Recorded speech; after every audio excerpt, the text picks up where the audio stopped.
I got a better idea. Let's take a Winston break. That's it! Winston is the one filter cigarette that delivers flavor 20 times a pack. More doctors smoke Camels than any other cigarette. Why not change to Camels for the next 30 days and see what a difference it makes in your smoking enjoyment? Come to where the flavor is. Come to Marlboro Country.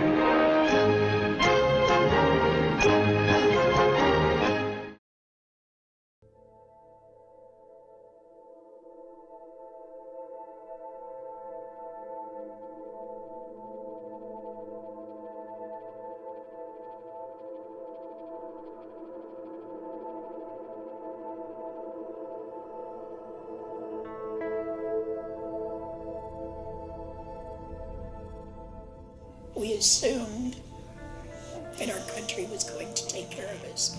That's what we elected our politicians for. They swore they would take care of everybody, and they failed.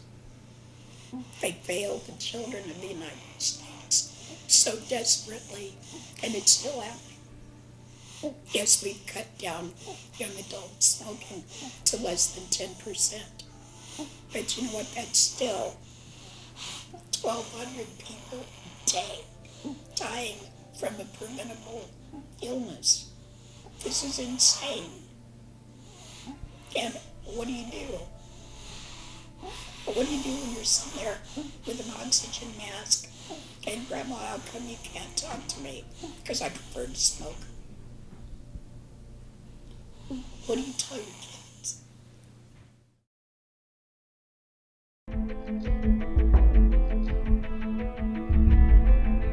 Smoking is a behaviour, right? It's like anything else. 3,000 kids become regular smokers every day. I think that we should have even stricter penalties for someone who sells something as addictive and deadly as nicotine to children. Banning cigarette ads around schools, playgrounds, and daycare centers, the answer to stopping kids from lighting up and starting smoking. Implementing a ban on smoking at parks and beaches. The U.S. Surgeon General has declared that there's no safe level of exposure to secondhand smoke. On April 23, 1999, all pro-tobacco billboards were banned. Kristen E. Gillibrand, the Center for New York Services and lawyer, was one of the 5 figures that Davis Polk, a world-renowned litigation firm, designated to defend tobacco companies. During the trial, the state attorney general was fighting against all billboards supporting tobacco. Tobacco companies' biggest defense was that there is a warning label on the pack, so smokers have been warned and the companies cannot be chided for that. Despite this basic defense and the claim that there is no real link between smoking and cancer, the state attorneys general ended up winning the case and all tobacco billboards were replaced with anti-tobacco billboards until their lease was up. Anti-smoking organizations are doing everything in their power to encourage magazines and all other forms of advertisements for tobacco to cease. They are also fighting for the release of anti-tobacco PSAs, not only to inform people of the dangers of tobacco, but to prevent smoking in as many people as possible. Tobacco industries and many smokers, of course, fight against these organizations. Many tobacco companies are claiming that their fights are unfounded, and do everything they can to rebuke the actions being taken against them.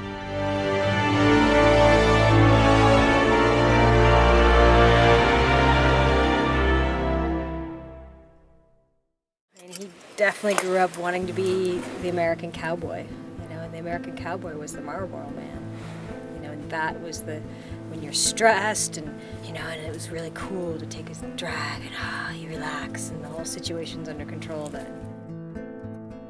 Part of it is like we watch all these images and they get into your brain and you're not consciously making the decision of like, oh, I'm gonna be cool if I smoke.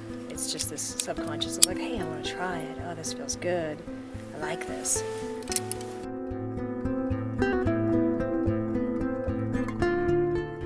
I mean, I think he's gonna quit.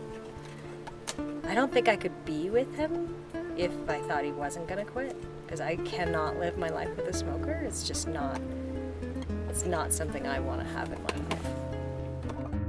I think really, I kind of set myself a goal and to never smoke too much. Being a kind of athlete climber, professional climber, mountain guide, it's part of that culture too that I grew up in, British alpinism and hard climbing and smoking and drinking.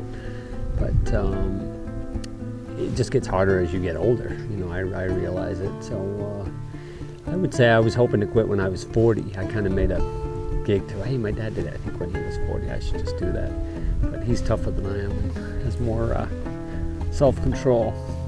So I said I'd probably been trying to quit smoking for the past few years. You know, being relatively aware that I don't want to smoke anymore. The smoker's dream is to quit. If the smoking problem persists, it will soon progress in affecting the health industry. For years, even decades, about the harmful, addictive, and often deadly effects of tobacco products. Each year, Americans pay nearly $100 billion in added healthcare costs due to smoking. Nowhere in the American dream, Constitution, or anything else says you have the right to commit suicide. With smokers developing diseases, they want to get a cure. However, these treatments are expensive and impacts the health industry in a negative way.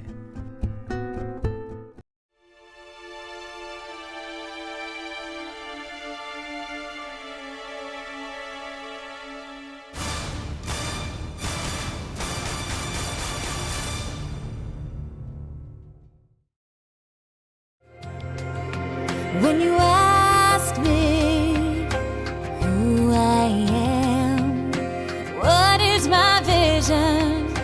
Do I have a plan? Where is my strength? Having nothing to say. I hear the words in my head, but I push them away. 'Cause I stand for the power to change. I live for the perfect day. I love till it hurts like crazy. I hope for a hero to save me. I stand for the strange and lonely. I believe there's a better place. I don't know where the sky is heaven, but I pray and